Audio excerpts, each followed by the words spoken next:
Hello, welcome to Arcade Couch, the best place to chill with your friends and get your gaming goodness every Monday at 6 a.m. Australian Eastern Standard Time. I'm your host, Ash Shelby. Joining me today, Ciaran Marchant. Hello, I'm here in Victoria, not at a movie festival, Hmm. to still record a podcast. You know? Priorities. Priorities.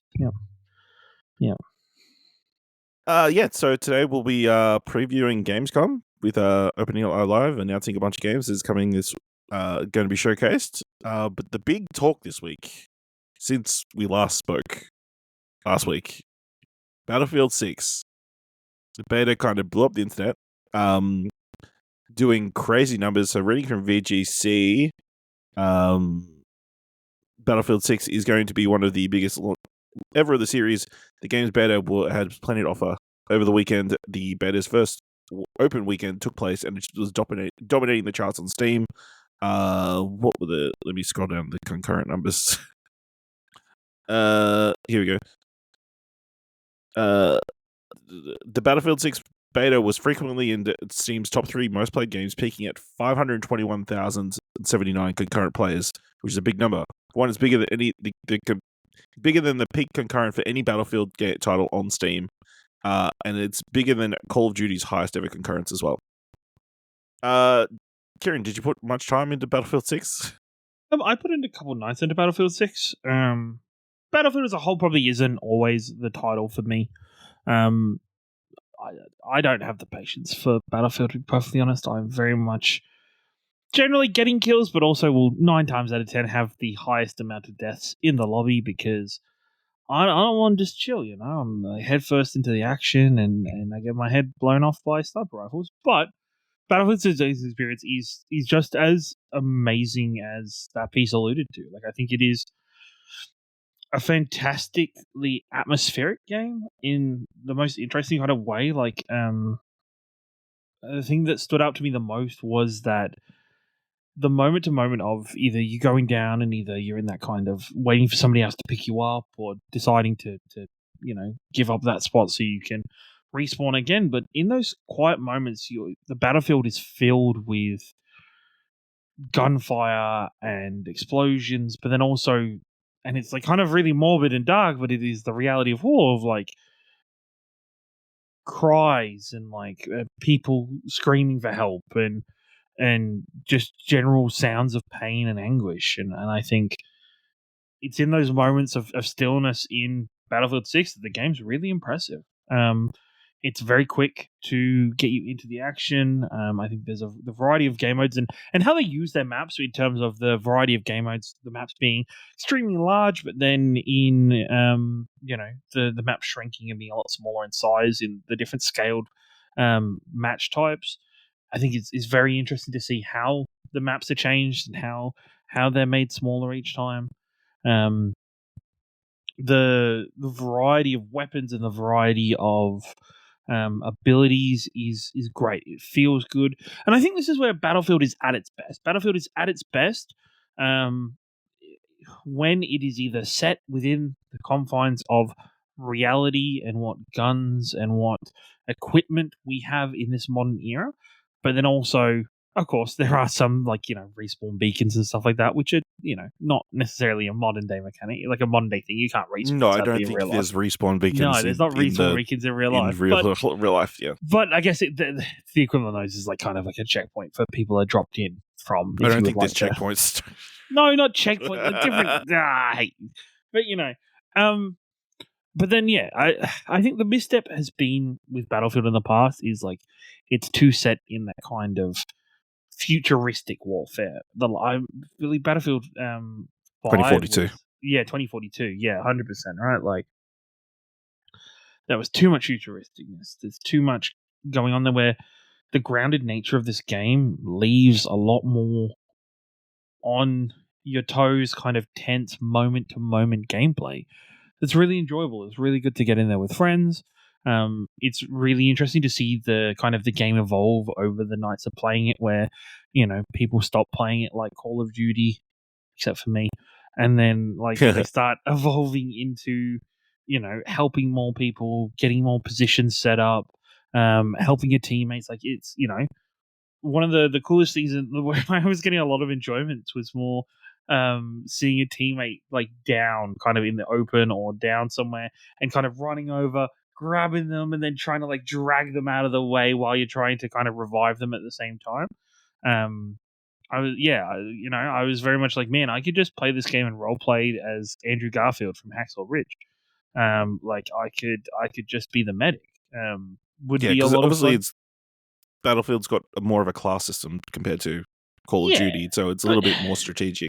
but even then, the class system is still very loose in terms of, you know, your assault is your general run of the mill foot soldier. Your scout is a sniper player. Your engineer is able to repair your fortifications and repair your tanks and your vehicles. And your medics, of course, are medicals. But anybody can still revive somebody. They just don't have the defibrillator that does it straight away. There's still the variety there. There is the requirement for the different classes, but you're not so much as restricted from doing various things just because you've picked a certain class so much. It is a little bit more open than that, and you can pick up other people's kits and other people's weapons while you're in the game. But everything I played of it, it runs fantastically. It was surprising that on PC the game file was only like the download file was only 30 gigabytes for the beta. I think there was only 2 or 3 maps available, but they all played well. Everything is good old fashioned breakable environments that kind of change the way you play. It was still a great time, and I think this year this will be the kind of, out of I guess the Battlefield and the Call of Duty, I see this game as the premier multiplayer. You think it's going to be people's first choice out of the two? Yes, I is believe what you think? so. Yeah, I think so. I think the nice thing that Battlefield does is Battlefield, of course, takes its time. It isn't a yearly thing, so people aren't fatigued. And when it comes around again, people are more open to jumping back into it, more open to giving it a shot again. And I think this one is set well enough, it's well paced enough that will hold people's attention a lot longer overall. Yeah. So, what kind of modes were featured in the beta? There was, a lot of it is just based around your search and destroy, not search and destroy, but rather your kind of king of the hill domination match style. It was just a variety of different types, or like there was the match where like kind of the battlefield is kind of like a big tug of war where one enemy is kind of trying to push you back and you're trying to hold the line over the area, and then as a certain amount of people are killed, like the map moves slightly backwards and forwards. It's there is a nice variety there without them kind of blowing up the game structure and completely changing how Battlefield feels and how Battlefield plays. It's still very hardcore. It is still, a lot of times you'll see the glint of a sniper rifle, and that'll probably be, you don't really have much time to react before somebody's putting a bullet through your head.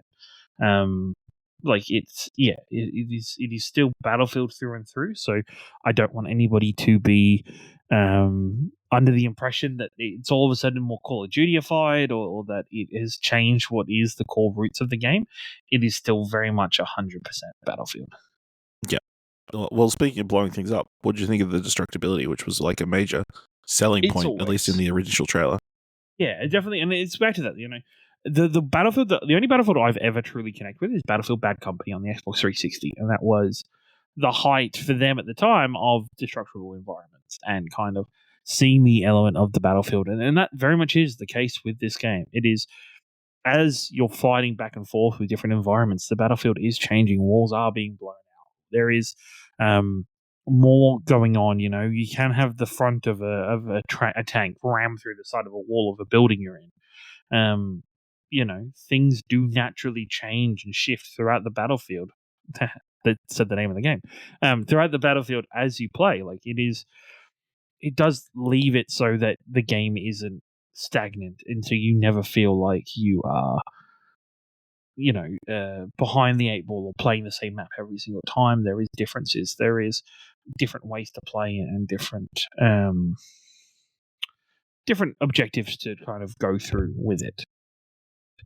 Okay, so, Battlefield 6 just had its second weekend beta, releasing at 10th of October.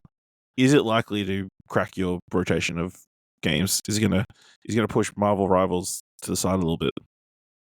Personally, probably not, but it probably more depends on what my friends play. If I find my friend group playing a lot more Battlefield, I'll probably play it a bit more and grab a copy of it to play it more. It's not something that I would choose to play by myself or choose to jump in and experience You're alone. not desperate to play that But campaign? No, 100%. No.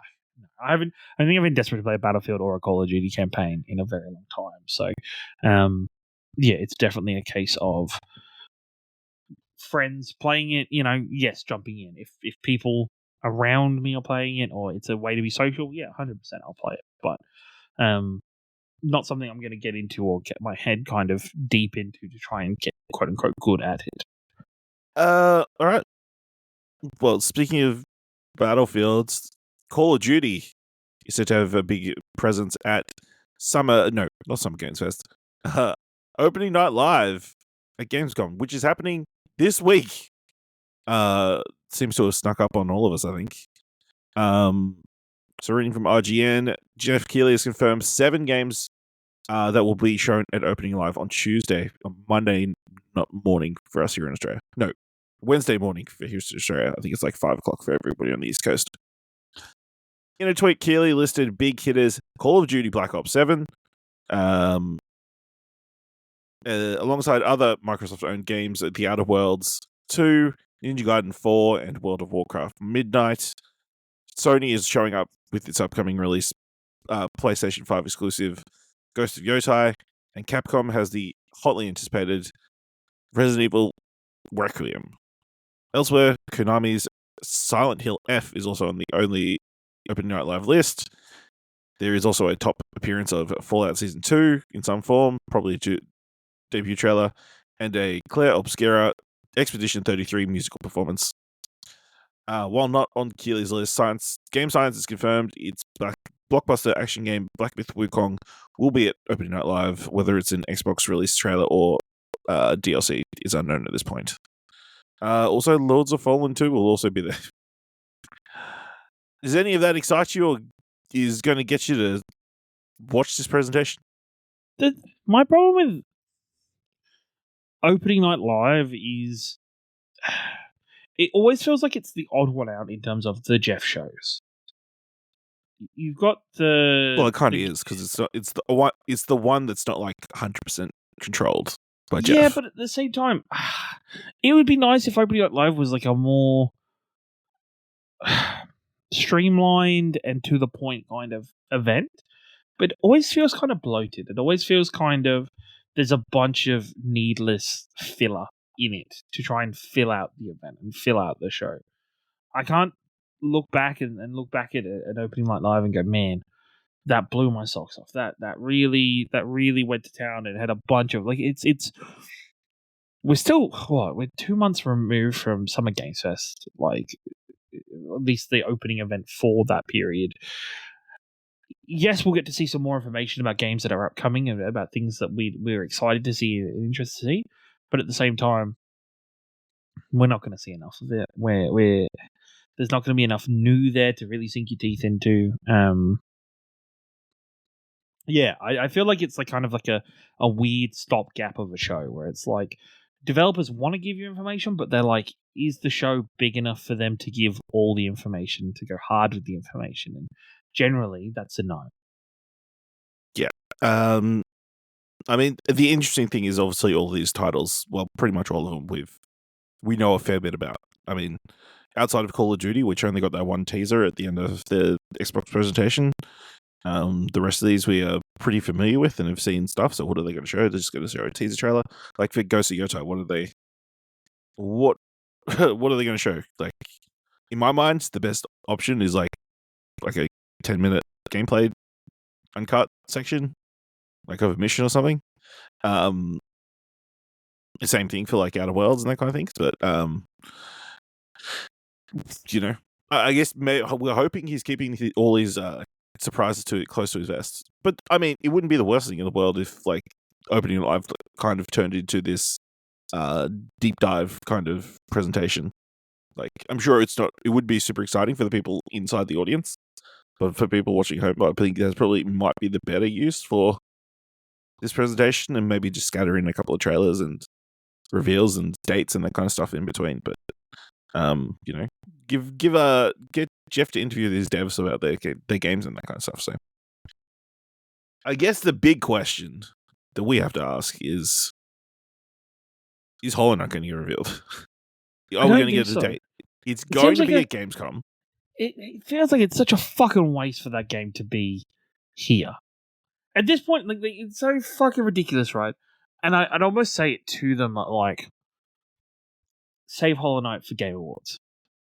Give Hollow Knight a release date. It just depends on when it's coming out. If it's coming out before Game Awards. At this point in the year, the thing that goes, if that game was coming out the back end of this year, it would have been at the Summer Games Fest. It's got to be their day and date with whatever the Xbox ROG deck is getting released. Remember? It feels so weird. Why are they doing this? I don't know. It feels so fucking strange. Once again, that thing could be just a launch window, you know? It doesn't have to be day and date with the ROG deck thing. Like, I reckon they could announce, like, March next year. And just be like, have it. Like, you know, February, March next year is like it's far enough forward. It's not getting in the way of GTA. It's a big enough title where it can be put in a place like that. And I think it would do well. And it'd be fine. I just think if it was going to be September, October, November, even December, if they're going to be... I think they're fucking wild if they tried to do it in December. But even if it's going to be in the peak game periods for the year, it would have been at Summer Games Fest. I know. Again, this is such a weird title. Like, obviously, the anticipation around it has been building. It's so fucking weird. It could just shadow drop and... You're not going to fucking... No, shadow drop's for shit. No, shadow drop would be fucking... Like, it just wouldn't... No, could you imagine, like, from a PR perspective, right? From a media perspective for this game, could you imagine just being like... Just appearing at fucking the Game Awards, the hype over it, announcing a good, solid date. I feel like they're just kind of... It'll come out with a whimper if they announce the opening night live. It's coming out in October. I think that's a big whimper. That's not a big exciting factor. No, I don't. I very much doubt it's going to shadow drop, but even if you're going to shadow drop it, do it at the fucking Game Awards. Fuck it. Shadow drop it at the Game Awards and be like, yo, what up? If it was going to shadow drop, do it at fucking Summer Games Fest. Don't do it at fucking opening night live at Gamescom. Like, it just doesn't... I don't know. They're pushing Gamescom pretty hard. From what I understand, they've got 15,000 booths at the but even then, thing this year. But Gamescom is... I don't think Gamescom is the thing that they present it as. It is not the spectacle that it is presented as. It has never been given that spectacle. Because it's in such a weird spot. It is... What, Gamescom, Germany? No, not physically. It's like in the calendar year. In the calendar year of gaming, August, September is such a weird spot to put a game event in. Because most companies have already done their building or their kind of preparation for the end of the year at the start of fucking June and May. It just doesn't seem like even Nintendo, who is the company that gives the least amount of fucks about providing its audience with information, like it has even been building towards Pokemon CA or the Tsar, hit them with the Tsar. Yeah. Like even that has provided information leading into the calendar, like the end of the calendar. Did you see all the previews or I did. Tsar? I did. Excited. I won't say expectations. I didn't need none of that shit. But I'm still at the same point of interest for Tsar, where I'm gonna grab it. Yeah, I've got to switch to it. You may as well. Real time combat, kind of.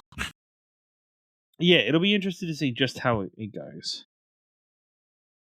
Yeah. I don't know. There's also the element that like E3 is not a thing anymore. Summer Games Fest, the physical event is more like a media thing. Gamescom is an accessible event. I'm sure it does numbers like in Europe, but it's in Europe, so like it doesn't get as much attention as probably it could be. And I mean, it's not in the worst position where like you can kind of give these final end of year games kind of that last minute push or like start the campaign, I guess. But yeah, do you think we'll be seeing anything else? Is there any other titles you expect to show up? Do you reckon Borderlands 4? Surely. I reckon the thing is, I think Borderlands 4 has been doing a good job without Without appearing pushing. here. Like it's done consistent story trailer drops. It's done consistent kind of PR for its game already, just naturally without an event. I think like something like I'd hope to see Dispatch at this show. Like I'd really like to see Dispatch, and I'd love to see a release date for that game. That'd be very nice. That'd be my big thing personally for me. Would be Dispatch of all the stuff that I'm excited for coming up. Like I'd like to see that. I'd like to see more of it's probably a little early, but it would be nice to see something of the Critical Role game or what they're doing there, and That seems crazy. that would be crazy. So they've only just announced it, but it would be Yeah. All right. Well, I guess we'll wait and see how that event plans out. We'll talk about it next week. Anything else you want to talk about this week that's coming to mind? No, we're building up to PAX. PAX feels real now. I'm excited for It PAX. does. We PAX feels confirm that we will all be there at PAX this year. We will. We'll Again. be there again. We're back at it again. We're very excited. It's building. It's always this time of year where all of a sudden PAX feels real. Maybe that's my own fault because I always run the gambit of do not buy tickets and then apply for media and then hope for the best. And so I don't let myself get hyped or interested in PAX until I know I've got the pass and then go from there. Which is nice. It's been discussed several times this year. I'm way more prepared this year than any year previous. Mm-hmm. Even to the extent where I obviously got media passes. I got my refund for my... Nice, you did it. Processed my refund for my badge. Because was it true you had to do that the following day after we got the passes? They moved it for a week anyway. Okay, cool. But That's last year, I left it till like the very, very, very last possible minute. Because I just kind of put it off for ages. Yeah, as you do, as we both do. To the extent where I think I had emailed, it wasn't the PR, it was like PAX it directly to get a refund. Oh my God. Yeah. So no, it's good. I'm excited. I'm excited just in general for it. Like I've got 3 weeks off. I got 2 weeks, like a week either side of PAX and PAX week. So it's like a very exciting thing to look forward to now. Is an interesting question. Do you reckon PAX is going to be more like last year, or are we getting closer to pre-COVID PAX again? Do we see Nintendo, PlayStation, Xbox? What is once again? What the fuck has PlayStation got to show? Go see Go Tie. It comes out the week before. Okay, that's fair. But like, I just don't. I don't know. It feels so weird. There's just not the big reveals or the big games coming up that would appear for it. Like Microsoft, when was the last time Microsoft did anything serious whatsoever at PAX Australia? It like I don't even know if it was. I mean, the Bethesda people will be around probably. Bethesda's always around. Bethesda's always there to advertise Elder Scrolls Online. Elder Scrolls Online, that's Online. right. Yeah, that's it. Like they're always there to advertise Elder Scrolls Online. So, it'll just be. Yeah, I'm just excited to walk around. I'm excited to play a bunch of board games. Excited to play a bunch of indies. Take my Steam Deck, get to hang out with people, see more panels, do lots of things. I don't know, it feels nice. It's like I have the full week there this year. Like I think I'm Tuesday through to the Sunday, which will be nice. So it'll just be like, it won't feel as, I don't want to say busy, rushed. but like it won't feel as rushed. Yeah, exactly. So, it'll be fun. Have you figured out how you're getting to Melbourne? Yeah, my thing isn't so much as getting to Melbourne. I think it's when do I leave? Because like I've just said to my dad yesterday when we went to Melbourne, I was like, hey, just on this Tuesday, can you just drop me off in Melbourne? He was like, yeah, that's fine. It's more like, so you're not risking, is what I'm saying, a vehicle. No, not especially not being there for the entire fucking week. Like I just not gonna do that this time. No. It's just a better option not to do that. And then, but like beyond that, it's work out because I can't remember. I need to look it up. Do we only have the hotel room until the Sunday, or No, we get the Monday? Me and Dylan both leave on Monday. Okay, that's fine. Sweet. That's all. He listed it weird. He did list it weird. That's why I was so fucking confused because I was like, Have we only got the hotel room until Sunday? Do I have to work out I when hope during not. the day? When during the day on Sunday I had to fuck off? Like, no, it's fine. If finding a skeezy motel on a Sunday night. Yeah, I was going to Dylan's say. ranty. No, that'll be fine then. To do that, and then I can just bail on the Monday.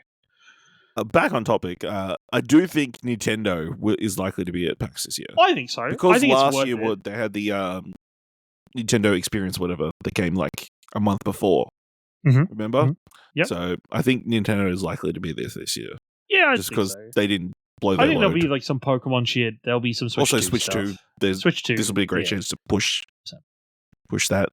Yeah, keen to find out. Still don't know. Like, obviously, 8 weeks out, so it's still a while away. But I'm sure there's still a bunch of people that can be confirmed coming, and then also, what studios are going to be bringing stuff. So, yeah, I guess that brings us to the end of this week's episode of Arcade Couch. Let us know what you thought of Battlefield 6, what you're excited for this week in video games, and are you keen to come see us at PAX? Let us know on Blue Sky at ExplosionNetwork.com or find us on other social media at ExplosionPod. If you want to help us out here at Arcade Couch, leave us a review on Apple Podcasts or Podchaser. Leave us 5 stars, and you can leave 5 stars and just tell people about the show. And if you've enjoyed this episode, this one specifically, thought it was worth $1, head on over to our Cove page at ExplosionNetwork.com/support. Thank you very much for listening. Join us next week, same time, same couch. Someone more organized, leading the charge. Bye.